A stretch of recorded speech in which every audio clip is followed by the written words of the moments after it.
In Tokyo right now, a 6-year-old girl is boarding a subway train, alone. No parents, no guardian, just her backpack and a small card around her neck. She'll transfer trains twice, walk 4 blocks, and arrive at school 15 minutes later, by herself. In America, her parents would be arrested for child endangerment. By age 7, 90% of Japanese children walk to school independently. In America, only 9% of 12-year-olds do the same.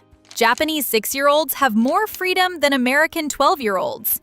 This isn't about culture. This isn't about safety statistics. This is about a systematic approach to building independence that Japanese parents start at age 3. And by the end of this video, you'll know exactly how to replicate it, even if you live in suburban America. Because what we're doing isn't protecting our children, it's crippling them. Segment 1. The American Independence Crisis. Let's start with some uncomfortable data. In 1971, 80% of American 7- and 8-year-olds walked to school alone.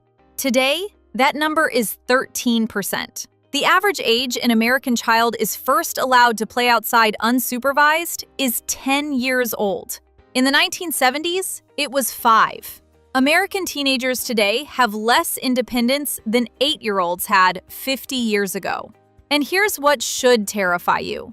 This isn't making kids safer. It's making them more anxious, less capable, and completely unprepared for adulthood. A 2023 study from the University of Michigan found that American children who were never allowed independent mobility showed 67% higher rates of anxiety disorders by age 15. College administrators report that incoming freshmen can't do laundry, can't navigate a bus system, can't solve basic problems without calling their parents. We call this helicopter parenting, but it's more accurate to call it what it is: learned helplessness on a generational scale.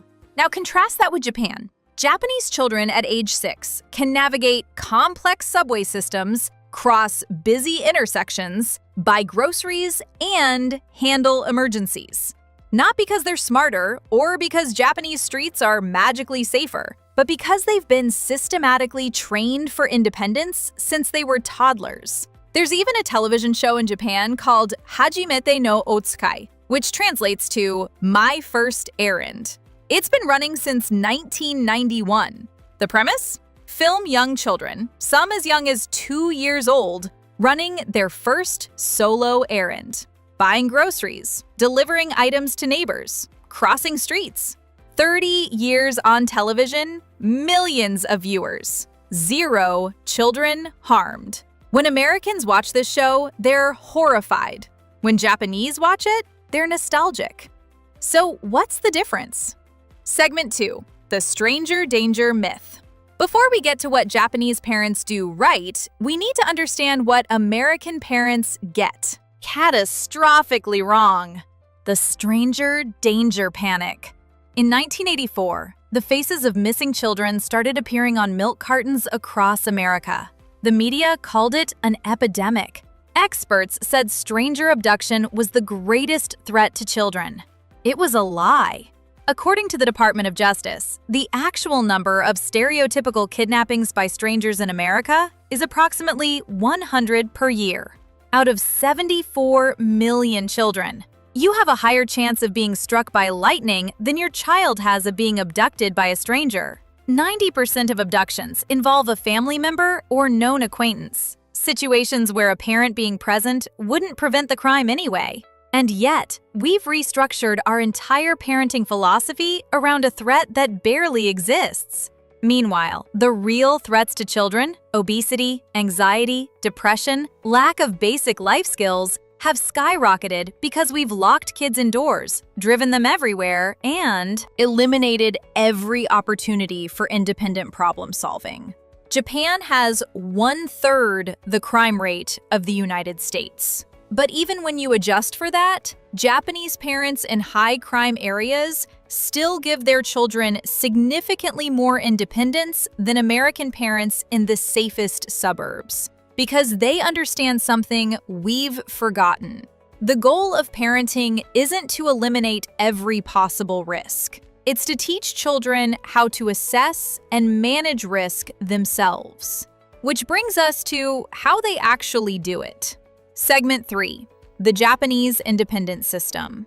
Japanese independence training doesn't start at age 6. It starts at age 3, and it follows a specific, systematic progression that any parent can replicate. Phase 1. Ages 3 to 4. Environmental awareness. This is where it begins.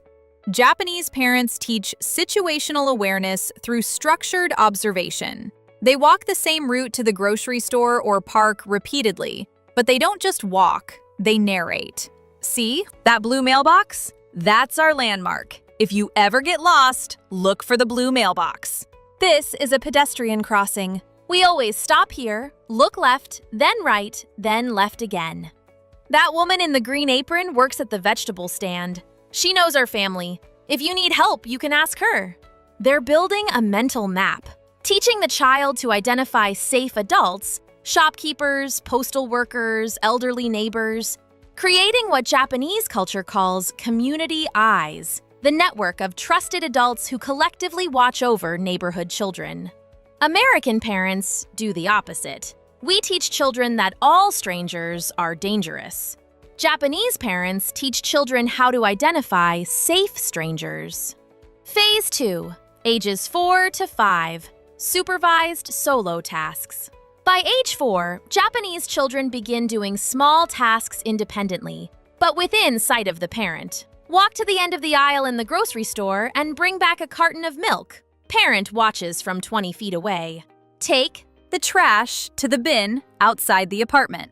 Parent watches from the window. Order their own food at a restaurant. Parent sits at the same table but doesn't intervene. This is critical. The parent is present but not helping. The child experiences independence, while the parent experiences letting go. American parents struggle with this phase because we can't tolerate the discomfort. When our 4-year-old hesitates at the grocery aisle, we jump in. When they struggle to count money at the cashier, we take over. Japanese parents sit with the discomfort. They let the child struggle. They let the child make mistakes. Because the mistakes at age 4, bringing back the wrong milk, dropping coins, are low stakes. The lessons learned are permanent.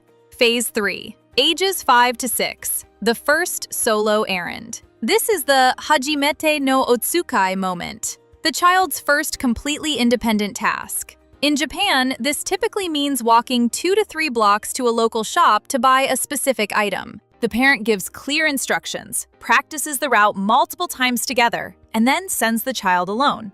Here's what makes this work. First, the route has been practiced 10 to 15 times with the parent. The child knows every turn, every landmark, every potential hazard. Second, the shopkeeper knows the child is coming.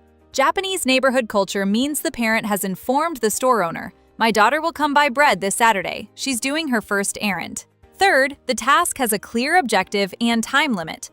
Buy 1 loaf of bread, come straight home, you have 20 minutes. Fourth, and this is crucial, the parent manages their own anxiety. Japanese parenting culture supports this moment. American culture sabotages it. When a Japanese parent says, "My 6-year-old did their first solo errand today," the response is, "Congratulations." When an American parent says that, the response is often horror or a call to Child Protective Services. Phase 4. Ages 6 to 7. Daily independent routines. By 1st grade, Japanese children are walking to school alone or in small groups of children, not adults. They navigate public transportation. They have house keys. They prepare simple meals. They're responsible for their homework without parental supervision. This isn't neglect. It's the culmination of 3 years of systematic training. And here's what the data shows. Japanese children who have this independence show higher academic achievement, lower anxiety, better problem-solving skills, and stronger peer relationships than Japanese children who don't, and vastly better outcomes than American children of the same age. Segment 4. The community structure. Now, I know what you're thinking. This works in Japan because Japanese culture is different, because their neighborhoods are safe, because everyone knows each other. And yes, those things help, but they're not the cause. They're the result. Japanese neighborhoods are safe because children walk through them. Japanese communities are connected because children create those connections. There's a concept in urban planning called eyes on the street. When people, especially children, use public spaces, those spaces become safer. Shopkeepers notice, neighbors notice, community cohesion increases. American suburbs have the opposite design. Everyone drives everywhere. Children are never in public spaces unsupervised, so nobody knows their neighbors. There are no community eyes. And because there are no community eyes, parents feel it's unsafe to let children out unsupervised. It's a self-fulfilling prophecy. But here's the good news. You can break this cycle in your own neighborhood. Start small. Identify the safe adults on your street. Introduce your child to them. This is Mr. Chen. He's our neighbor. If you ever need help, you can knock on his door. Talk to other parents. Find even one other family willing to try this. Let your kids walk to each other's houses, a distance you can see from your window. Connect with your local shopkeepers. Tell them your child will be coming in to buy something small. Ask if they're willing to be a safe adult your child can turn to. You're recreating the Japanese community structure in miniature. And yes, you'll face judgment. Other parents will question you. Some might even threaten to call authorities. This is where you need to know your rights. In most US states, there is no minimum age for leaving a child unsupervised. The laws say children must not be in situations that create substantial risk of harm, which is subjective and depends on the child's maturity and the circumstances. Organizations like Let Grow and Free Range Kids have legal resources for parents who face CPS investigations for allowing age-appropriate independence. Some states have even passed reasonable childhood independence laws, protecting parents' rights to let children play outside, walk to school, or stay home alone. You're not breaking the law. You're breaking a recent cultural norm that's only existed for 30 years. Segment 5. How to start. Let me give you a practical roadmap you can start this week, regardless of your child's current age. If your child is 3 to 5, start with environmental awareness walks. Same route multiple times. Narrate everything. Build that mental map. Practice safe stranger identification. Point out community helpers, mail carriers, librarians, store employees. Begin supervised solo tasks. Send them to get something from another room, then another floor, then the mailbox while you watch from the door. If your child is 6 to 8, map a safe route they can walk, even if it's just to the neighbor's house 50 feet away. Practice it together 10 times. Then watch from the window while they do it alone. Give them a house key and teach them how to lock and unlock the door. Start a solo Saturday tradition. One small independent task each week. Could be walking the dog around the block, buying a snack at the corner store, riding their bike to the park. If your child is 9 to 12, they're already behind, but it's not too late. Be honest with them. I realize I haven't let you do things I should have. We're going to change that. Start with transportation independence. Teach them the bus system. Walk routes to friends' houses, the library, school. Give them household responsibilities that require problem solving. Cooking a meal once a week. Doing their own laundry. Managing a small budget. Let them make mistakes. This is the hardest part. When they forget something, don't rescue them. When they get lost, coach them through figuring it out. Don't immediately drive to get them. For all ages, document everything. Keep a log of independent activities, skills learned, routes practiced. If you ever face legal scrutiny, this evidence shows you're not neglectful. You're intentionally teaching independence. Connect with other parents doing this. You need a support system because the cultural pressure to helicopter parent is intense. Manage your own anxiety. Your fear is not evidence of danger. Japanese parents feel fear too. They've just learned that teaching independence is more important than eliminating their own discomfort. Here's what this really comes down to. Japanese 6-year-olds aren't more capable than American 6-year-olds because they're Japanese. They're more capable because Japanese parents systematically teach independence, while American parents systematically teach dependence. We've confused protection with preparation. We think keeping our children safe means keeping them close, but we're not keeping them safe. We're keeping them helpless. The average Japanese 18-year-old has 12 years of experience navigating the world independently. The average American 18-year-old has maybe 2. And then we wonder why they struggle in college, can't handle workplace challenges, can't solve basic problems without calling mom and dad. Your child is more capable than you think. The question is, are you brave enough to let them prove it? Start this week. Pick one small thing. One walk they can do alone. One errand they can run. One problem they can solve without you. It will be uncomfortable. You'll want to intervene.